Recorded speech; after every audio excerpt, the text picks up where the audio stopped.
E aí, galerinha, beleza? Sou o professor Michel de Biologia. Estamos aqui para continuar nossa discussão sobre vírus e viroses e vamos falar agora de viroses pandêmicas. Uma doença endêmica, a gente já falou, é aquela típica de uma área com número de casos controlado, número de casos esperado por um período de tempo. Uma doença epidêmica é aquela que tem um número de casos acima do esperado, mas ainda é restrita a uma área geográfica. Uma doença pandêmica, uma pandemia, é uma epidemia de proporções mundiais, ou seja, ela não tem agora limite territorial. Você vai ter a doença se espalhando por mais de um país, por mais de um continente. Isso acontece quando não tem vetor, não tem hospedeiro intermediário. É transmissão direta de uma pessoa para outra. É o caso da gripe, é o caso da AIDS, é o caso do HPV, é o caso do coronavírus. Então você passa diretamente para outra. Onde tiver ser humano, você pode ter gente doente agora. A gente vai começar a falar de algumas dessas doenças. Vamos começar no próximo slide com o caso da gripe. O que é a gripe? A gripe é causada por um vírus conhecido como influenza. Esse é um vírus de RNA que está na família Octomyxoviridae. Esse vírus, também chamado influenza vírus, causa infecções respiratórias. Como que ele é passado de uma pessoa para outra? Gotículas de saliva, de secreção, que nós chamamos de aerossóis. Então, quando você fala, você projeta pequenas gotículas de saliva que levam esse vírus de uma pessoa para outra. Aí vem o ponto. Poxa, se eu estou próximo da pessoa e inalo essas gotículas inadvertidamente, eu vou absorver o vírus. Aí vem aquele problema, ambiente fechado sem circulação de ar. Se tem circulação de ar, mesmo que você fale e libere essas gotículas com vírus, a corrente de ar leva embora. Agora, se a sala está fechada, que o ar está viciado, circula sempre o mesmo ar, então aumenta a chance da pessoa se contaminar outra. Então, tem uma pessoa doente com o vírus da gripe numa sala com 10, ela está fechada com ar-condicionado, você normalmente vai contaminar todas, porque a gotícula de saliva é lançada e ela vai ficar circulando naquele ar viciado daquele ambiente que não está sendo renovado. Então, passa direto de uma pessoa para outra. Então, o problema não é o ar-condicionado em si, é a não renovação do ar em um ambiente fechado, que favorece agora a contaminação. No próximo slide, a gente mostra esse vírus. Esse é um vírus de RNA com 8 filamentos de RNA. Vocês estão vendo que quantidade não é qualidade, a gente vai ver daqui a pouco. O vírus da AIDS só tem 2 filamentos de RNA. O que importa é a sequência dos nucleotídeos nesses filamentos. E aí vem um ponto interessante. Olhando no capsídeo proteico, nós estamos vendo as proteínas principais, a hemaglutinina e a neuraminidase. A hemaglutinina disfarça o vírus, demorando agora a retardar a nossa resposta imunitária. E a neuraminidase identifica a célula-alvo para que o vírus possa reconhecê-la, encaixar nela e começar o seu ciclo infeccioso. Nós encontramos variedades nessas proteínas de acordo com as mutações que aparecem. O primeiro vírus a ser identificado foi o vírus da gripe espanhola, onde nós mapeamos e sequenciamos essas proteínas. E aí chamamos esse vírus de H1N1. A primeira hemaglutinina e a primeira neuraminidase agora mapeadas, sequenciadas. Depois encontramos variações. Encontramos um vírus agora, tem uma hemaglutinina diferente, mas tem a mesma neuraminidase de antes. Então eu vou chamar de H2N1. Encontrei um vírus agora, uma nova variedade que surgiu no caso por mutação ou recombinação gênica, que tem a terceira variedade de hemaglutinina e a segunda de neuraminidase. Tem H3N2 e assim vai. Então vocês verão em exercícios de vestibular, em notícias, variações dos vírus sendo mencionadas assim, H5N1, H4N3, H3N2, H1N1A e assim vai. Se referem às variedades das proteínas encontradas no capsídeo viral. No próximo slide, a gente chama atenção. O que gripe faz? A gente tem que ter cuidado que gripe é uma coisa, resfriado é outra. São vírus diferentes, causam sintomas parecidos, doenças distintas. Resfriado, você consegue ainda trabalhar, estudar, você vai ter uma coriza, evolui devagarinho. Gripe não, gripe é para detonar. Gripe num dia você está bem, no outro dia você está acabado. Início é abrupto, você vai ter febre muito elevada, acima de 38, mesmo usando antitérmico. Você vai ter dores nos membros superiores, porque ele vai prejudicar agora a sua disponibilização de oxigênio para o sangue. Consequentemente, você começa a fazer muita fermentação. E aí, o que você tem? Muita fermentação lática, ácido lático começa a atrapalhar. Falta de oxigênio nos músculos e excesso de ácido lático, você começa a ter dores musculares. Por isso que você vai ficar agora prostrado. Você fica lá quieto na cama, caído, com fotofobia agora, com dor de cabeça, com cefaleia e quer sair do lugar. pode ter conjuntivite, mas você fica prostrado e com perda de apetite, porque como ele afeta também o olfato, você perde agora capacidade de perceber o sabor dos alimentos, porque o olfato junto com o paladar é que combinam agora para perceber precisamente o sabor de um alimento. Então, no próximo slide, a gente mostra que a gripe depende de repouso. O vírus vai ter o ciclo dele de 5 a 7 dias, seu sistema imune vai combater. Peraí, Michel, não posso usar o antiviral? Pode, mas antiviral é forte, tem efeito colateral, é caro. Então, o que a gente fala? Fique em repouso, seu corpo vai dar conta do vírus e você tenta aliviar os sintomas. A maioria dos antigripais, que não é antiviral, antiviral combate o vírus, antigripais que são vendidos em farmácia sem receita, não fazem nada contra o vírus. Eles vão inibir os sintomas. Você vai tomar remédio agora para baixar a temperatura, antitérmico. Você vai tomar analgésico para tirar a dor muscular, a dor de cabeça. E você vai tomar cafeína pra caramba, que é estimulante do sistema nervoso, para você ficar ligadão e ignorar o desconforto, ignorar a dor. Aí você volta para trabalhar mais cedo. Ou seja, antigripal não está combatendo o vírus da gripe. Ele está fazendo você ignorar os sintomas e voltar a um trabalho mais rápido. Você tem que ficar em repouso e vai aliviando os sintomas. Quem tem alto risco, quem é recém-nascido, não tem o sistema imune formado, quem é idoso, o sistema imune já está em senescência, ou quem tem doença crônica, como uma diabetes, uma hipertensão, aí eu posso precisar de hospitalização. Então, a mesma coisa que você fala para o coronavírus, vale para o vírus da gripe. Vírus da gripe pode matar. Só que aqui, vírus da gripe, a gente tem vacina. Porém, todo ano aparecem novas variedades devido à alta taxa de mutação. O que eu tenho que fazer? Uma nova vacina todo ano. Eu monto a vacina para ser aplicada normalmente no começo do inverno, porque no começo do outono, perdão, antes do inverno, porque antes das pessoas ficarem fechadas em casa sem circulação de ar, que isso vai favorecer a transmissão da doença. Então eu vou agora fazer a vacina desse ano com as variedades que mais causaram problemas no ano anterior. Então nós coletamos amostras de pessoas doentes, mandamos para o instituto, como o Instituto Oswaldo Cruz, como o Instituto Butantan, agora mapear, os vírus que mais apareceram, as variedades que mais apareceram foram essas. Vamos pegar os principais vírus e vamos usar agora como fonte para a produção da vacina. Então, todo ano você tem que fazer a vacina de novo, por causa das novas variedades que surgem pelas mutações genéticas que aparecem. Então, no próximo slide, a gente mostra, passando aqui, que nós temos de tempos em tempos um crescimento de variedades tão diferentes, com rápida proliferação, que ninguém tem imunidade. E aí espalha muito rápido. O que eu tenho? Pandemia. Nós tivemos vários surtos pandêmicos de gripe, assim como temos agora o surto do coronavírus. O coronavírus não é gripe, é outra coisa. Mas a lógica é a mesma. Apareceu uma variedade nova, é um Deus nos acuda, porque ninguém tem imunidade. A gripe espanhola, famosíssima, que foi o subtipo H1N1, matou, estimamos, nunca vamos ter certeza, que matou de 20 a 40 milhões de pessoas do século XX, pós-Primeira Guerra Mundial. A gripe asiática, em 1957, o subtipo H2N2, matou 2 milhões de pessoas. E a gripe de Hong Kong, em 1968, o H3N2, matou por volta de 1 milhão de pessoas. Moral da história, sempre teremos surtos pandêmicos aparecendo, mas precisamos fazer o quê? Identificar rápido, isolar as pessoas doentes, tratar da maneira mais eficiente que temos, procurar a vacina para que isso não ocorra novamente. Então, novas pandemias hão de surgir no futuro.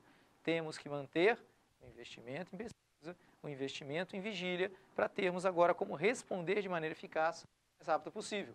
E aí, para não deixarmos dúvida, vamos mostrar no próximo slide como é que é um hospital de campanha. Você pega então um ginásio, pega um hangar agora da Força Aérea, coloca camas, porque tem tanta gente doente que você não tem mais agora hospital, não tem mais leito no hospital para tratar, e essas pessoas demandam algum tipo agora de cuidado, então você coloca todas no mesmo ambiente. Isso também evita que elas fiquem em contato com as famílias em casa, às vezes até os sintomas não são tão severos, mas você evita pelo menos a contaminação de outros, e aqui você pode ter um atendimento mais pormenorizado. Só que você tem que fazer isso. Como a gente está vendo agora, estádios de futebol serem modificados para hospitais de campanha, a gente fez isso com a gripe espanhola logo após a Primeira Guerra Mundial. Então, no próximo slide, a gente deixa uma comparação para vocês entre gripe e resfriado. Gripe é diferente de resfriado. E hoje, por ignorância, muito você fala assim, eu não vou trabalhar porque eu estou gripado. Você não vai trabalhar com gripezinha? Gripezinha não existe. Você está com gripe, você fica derrubado. Você não vai conseguir trabalhar. Você não vai sair da cama, você vai ficar lá prostrado, sem apetite, quietinho. Resfriado é menos intenso, é causado por outro agente patogênico. Resfriado, você vai ter nariz entupido. Resfriado, você vai ter corrimento nasal. Resfriado, você vai ter dor de garganta. Gripe, a maioria das vezes você não tem isso. Então, gripe derruba. Michel, e aquela história de que gripe é pneumonia? Não. Gripe é virótica, pneumonia é bacteriana. Até temos algumas pneumonias virais. Mas a gripe abre caminho para outros agentes infecciosos, como as bactérias da pneumonia, já que muitas pessoas têm essa bactéria, mas ela está sob controle. Aí teu sistema imune agora tem que se preocupar com o vírus da gripe. A bactéria que você já tem aproveita essa queda no sistema imune para se manifestar. Então não é que um vira o outro, um abre caminho para o outro. A infecção da gripe pode abrir caminho para outras infecções oportunistas. Tá legal? Essa é a variedade clássica que nós temos de gripe. Mas nós temos que falar de outras variedades que surgiram e algumas não causaram pandemias, outras causaram. No próximo slide, a gente começa a falar da gripe aviária, que surgiu no começo do século XXI, que é o influenza H5N1. Esse vírus surgiu numa recombinação do vírus de diversas aves, formando uma nova variedade que tinha acidentalmente a capacidade de infectar células humanas. Esse era muito mais severo, esse levava pessoas à morte, mas ele só era passado de ave para ser humano, não passava de uma pessoa para outra. Então esse não virou pandemia, mas teve um risco, porque ele chegou a mais de um continente, levado por aves migratórias. No próximo slide, só para mostrar, lá o vírus com a neuraminidase, com a hemaglutinina na cápsula proteica e 8 filamentos de RNA no seu interior. A quinta variedade da hemaglutinina e a neuraminidase, ele é o tipo H5N1. Próximo slide, a gente lembra vocês que quem está transportando o vírus são aves migratórias. Então a ave vai de um lugar para outro, leva o vírus consigo, ela não morre, mas ela passa para aves domésticas, aves de criação, as galinhas que você tem numa granja agora, numa fazenda, num sítio, numa chácara, por exemplo, gansos, patos. Aí o ser humano vai lá e manipula ração para esses animais, entra em contato com a excreção dessas aves, pode adquirir o vírus. O sintoma é semelhante ao da gripe. Você vai ter dores no corpo, dor muscular, febre alta, só que ele também ataca outros órgãos, como o riso embaço. E aí a gente tem um caso de mortalidade mais elevada.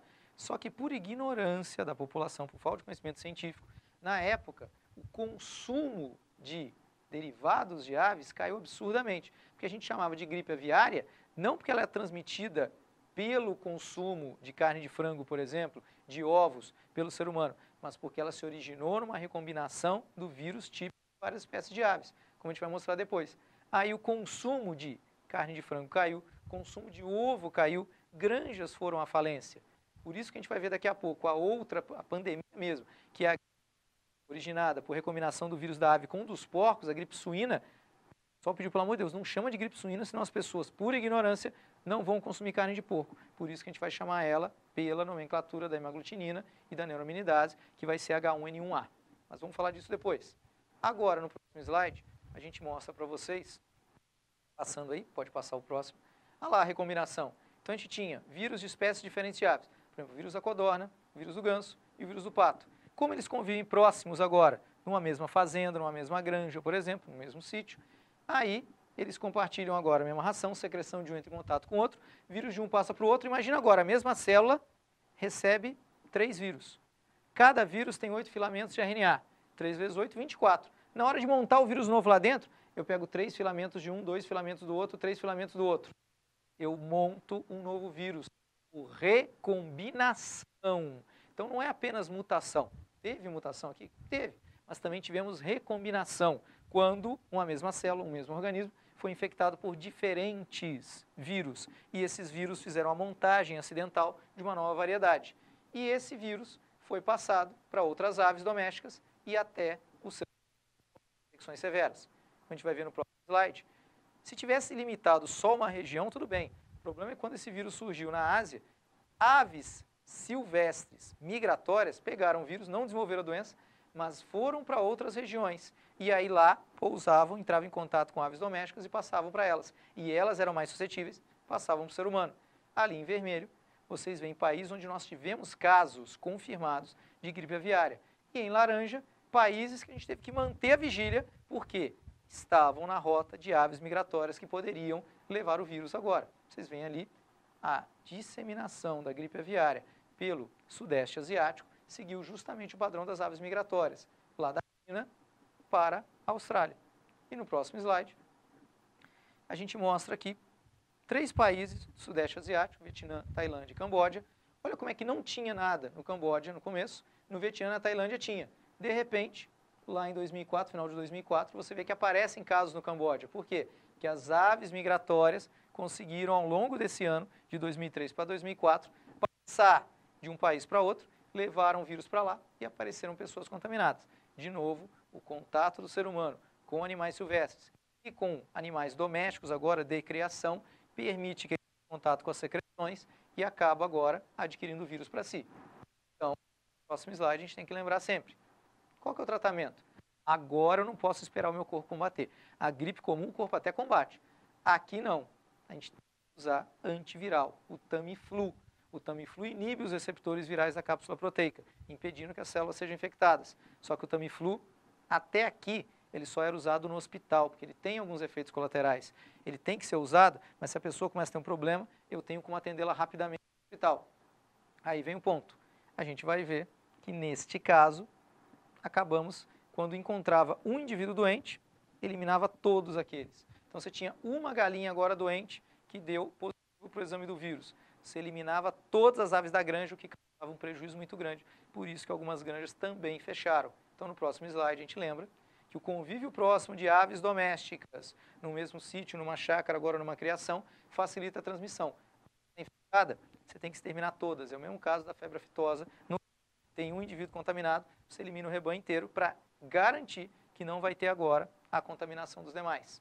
E aí, a gente tem que lembrar no próximo slide, não virou pandemia. Por quê? Porque só passava da ave para as pessoas. Isso aqui poderia virar uma pandemia? Poderia. E a última frase ali é profética. Essa variedade que surgiu por mutação ou recombinação gênica vai ter um risco de pandemia com ela quando adquirir a capacidade de transmissão direta do homem para o homem. No próximo slide a gente mostra isso. Olha lá, ó. As linhas escuras mostram as transmissões do vírus da gripe aviária que foram confirmadas. Lá no canto, com a asa aberta, ave migratória. Aqui, aves domésticas de outra espécie. Ali a galinha está com as pernas para cima porque ela morreu, e aí a manipulação dela permitiu que chegasse ao ser humano. Consumir, não. Se você comer a carne do frango agora, você ferveu, você aqueceu, você desaturou qualquer proteína viral. Acabou. Não tem risco com o consumo de carne, com o consumo de ovos. O risco é a manipulação, é quem está lá trabalhando com a ave, mexendo com ela. Agora ali, ó, estão vendo a linha escura para o porco? Nós confirmado na época que outros animais podiam ter o vírus da gripe aviária. Tínhamos encontrado, por exemplo, um na Alemanha que se alimentou da ave, adquiriu o vírus. Mas estão vendo as linhas pontilhadas? Eram as transmissões que a gente tinha que confirmar ainda. E em 2010, essa linha pontilhada 4 aqui embaixo se comprovou.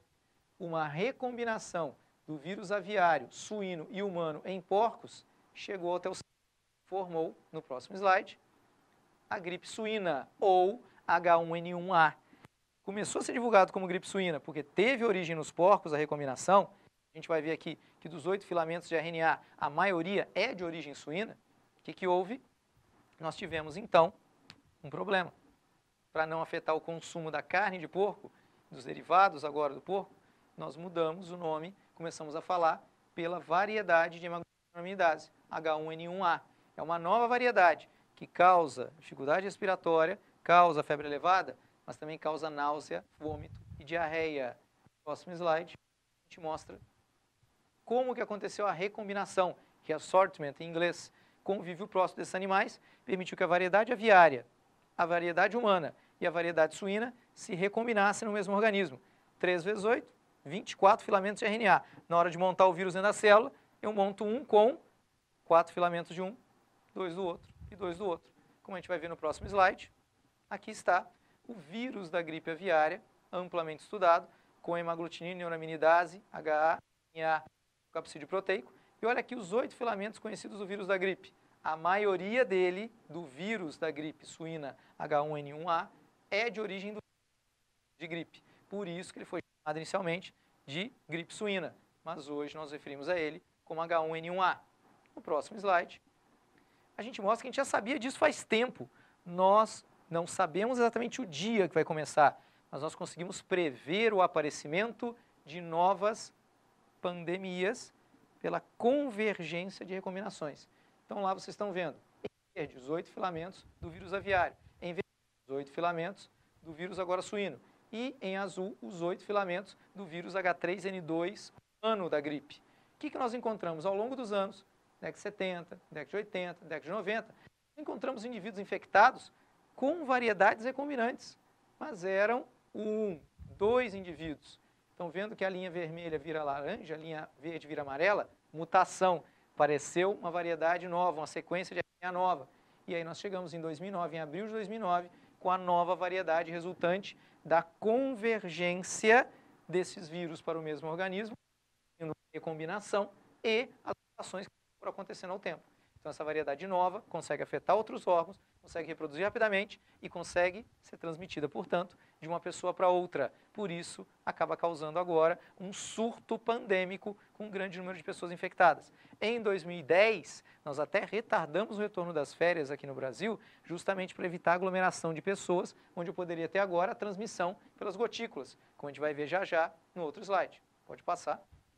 Lembrando dos sintomas, nós temos problemas respiratórios clássicos de gripe, temos febre, nós temos aqui complicações gastrointestinais no vírus da gripe suína, diarreia, desidratação.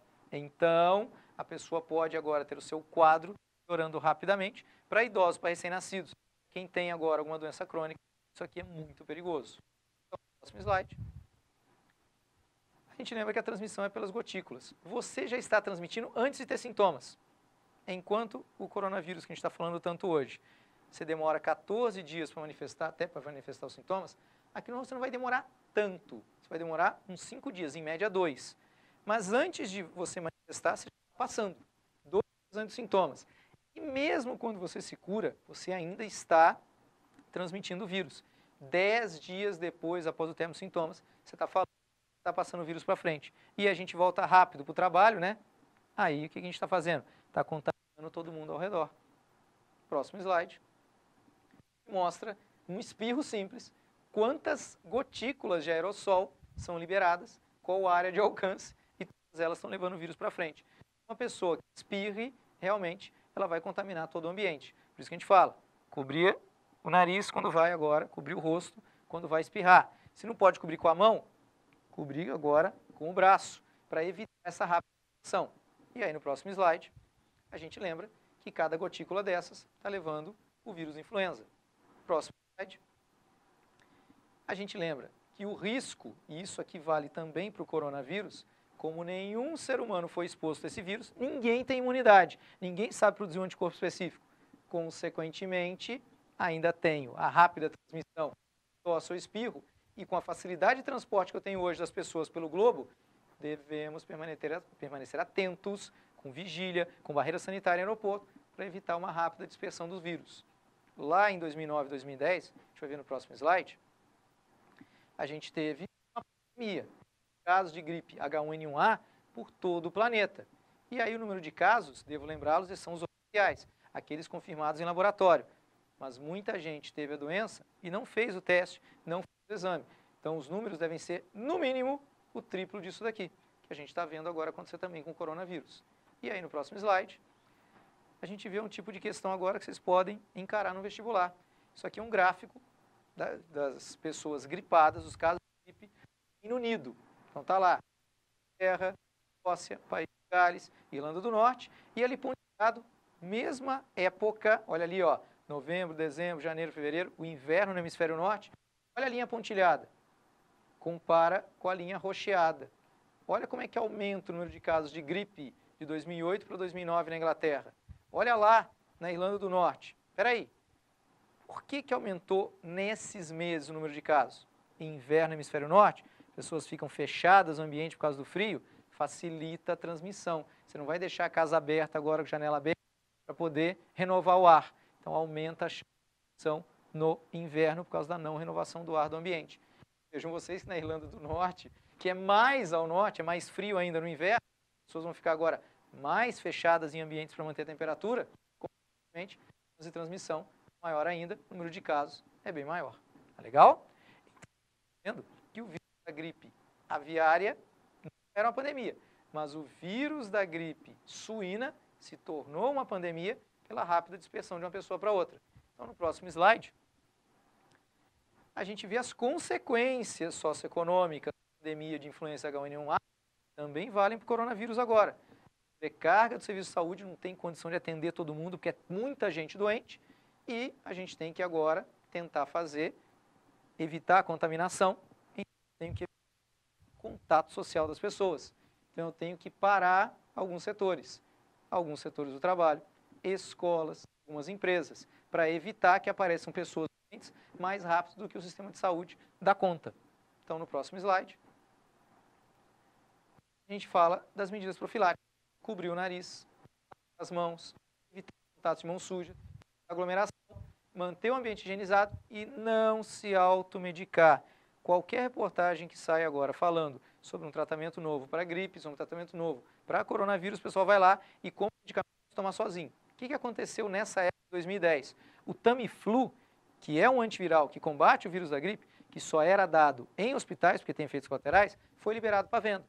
Para quê? As pessoas com sintomas mais a menos podem se tratar em casa, não vou sobrecarregar o hospital. Terei o menor número de pessoas agora para ir para o hospital. A ideia foi ótima. Só que aí o que o pessoal vai fazer? Comprar o Tamiflu, fazer estoque em casa e tomar errado, tomar de qualquer jeito, sem ter a prescrição médica. Primeiro, quem precisava do remédio não conseguia. Segundo, você tinha risco agora de não tomar direito, apenas selecionar variedades resistentes, como se faz com antibiótico quando toma errado. Você ia matar os vírus mais fracos, não ia matar os mais resistentes, ia continuar passando para frente. E pior, né?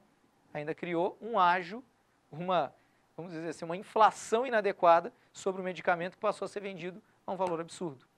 E aí? Então, não devemos realizar a automedicação. A gente tem que seguir a orientação do médico, sobre orientação médica apenas. Então, no próximo slide, a gente mostra, tem que cobrir o nariz e espirrar, tem que lavar as mãos com frequência. E, no próximo slide, a gente fala do álcool gel. O álcool gel, só ele já ajuda, se não, só lavar a mão com sabonete já ajuda. Não precisa. Tem gente que agora lavando a mão e com álcool gel e até gastar impressão digital, não precisa chegar a tanto. Ou um ou outro. O álcool gel ajuda pela praticidade, que você pode levar no bolso, levar numa bolsa agora. Próximo slide.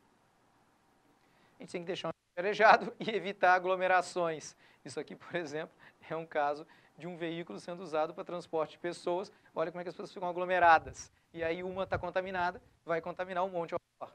Tá legal? Então, a gente começa no próximo slide a noção de que o tratamento é com repouso e alívio dos sintomas. E aí eu vou usar o Tamiflu nesse caso. O que o Tamiflu faz? O Tamiflu é antiviral. Esses antigripais aí não. O antigripal só vai inibir sintomas, você vai achar que está bem, mas você está ferrado ainda. O Tamiflu ele vai inibir a neuraminidase, isso já caiu em vestibular. O Tamiflu é antiviral porque vai evitar que o vírus consiga agora infectar a célula-alvo. Então, galerinha, com isso aqui a gente fecha tudo sobre a gripe normal, a gripe aviária e a gripe suína. Próxima aula, a gente continua a discussão com outras doenças como a AIDS e o HPV. Obrigado pela atenção. Até mais.